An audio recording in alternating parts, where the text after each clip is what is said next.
Sugo Manggala kawurian barisan tata baris kirap pagar duwung sampun jengkar saking pasanggrahan agung saiyem saeko proyong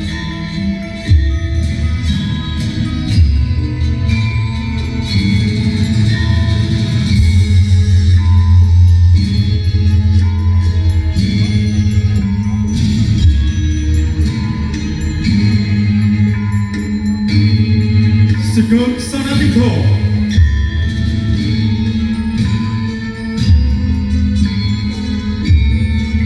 ngadep kanan lan kiri siaga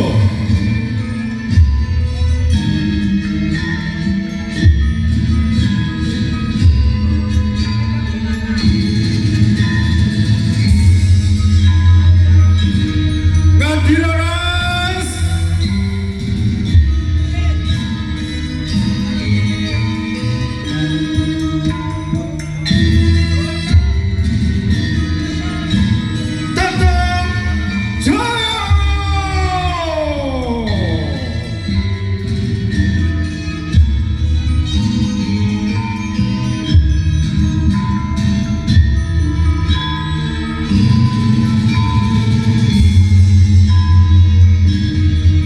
tinggal sumunar cahya kang mancara tata barisan ingkang kateben rawuh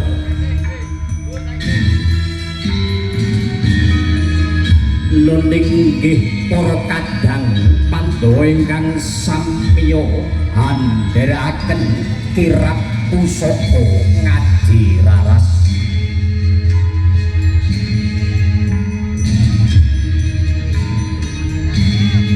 kadheraken dening Pataka Kebangsaan Republik Indonesia sinebat Pataka Tawin Pandhi Gula Klapa Rekta lan Seta Pataka ngadi raras kang adiluhung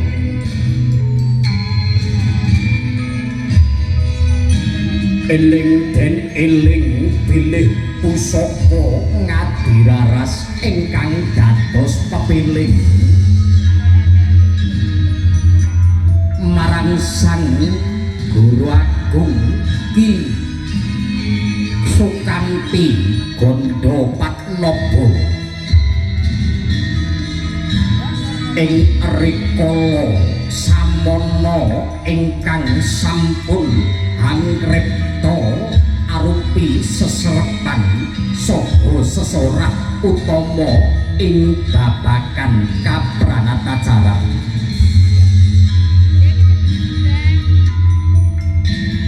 lah punika to jejer barisan kang kapisan kinarya pepaising praja ingkang hanggendong pusaka ngadi raras kadheraken dening kadang sepuh Panatacara tuwin pamedhar sabda ngadi raras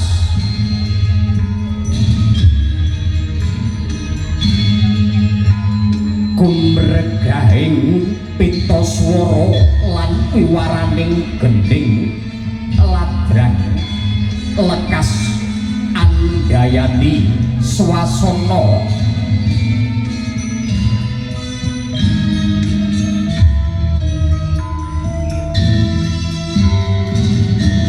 hangestreni kirap agung pagar duwung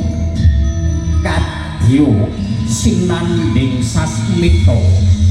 lampahing kirap tansah angrambrah-ambrah gondo arum ngabaki jroning sasana pawiwahan Amuk yo lumakuning kirap pagung pagar deung tansah pinaringan sih kawilujaning kawilujengan saking Gusti Kang Murbeng dumadi tinebihaken saking Sambikala Rahayu Rahayu Kang Mugya Tinemusik Gro Eyang Putri Hanampi Pusaka Ngadiraras Kang Dabar sama Tosya Gwatik Sasata Binoyo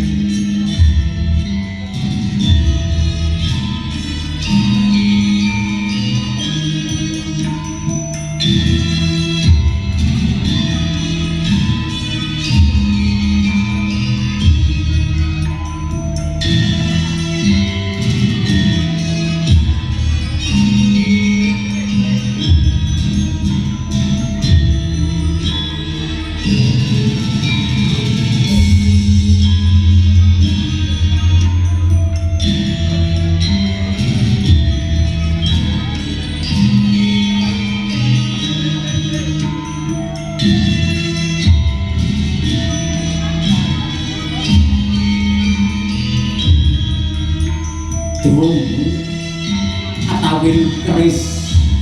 Eyang Guru Ki Sukanti Gondo Patnobo panjenenganipun simbah Jarot Suharmaji ing rikala semana saben hanampi krida ing laladan bebrayan linangkung salebeting pahargyan agung sinepeng kanthi ikhlasin penggalih hangrembakaken sastra Jawa ingkang adiluhung tumraping tata cara basa tata krama kang utama kangge sangu ing bebrayan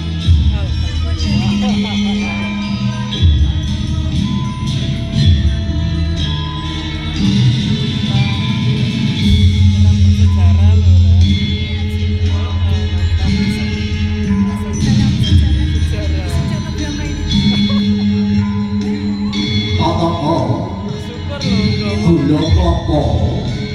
rekta seta merah putih dadosa lambang wani ing bebener wedi sebab anane kanestan tataka ngadiraras dados lambang bilih para kadang panatacara tuwin pamedhar sabda ngadiraras tansah eling dasar ADART saha paugeran wonten ing pawiyatan ngadiraras para kadang sepuh dalasan para dwija kasumanggaken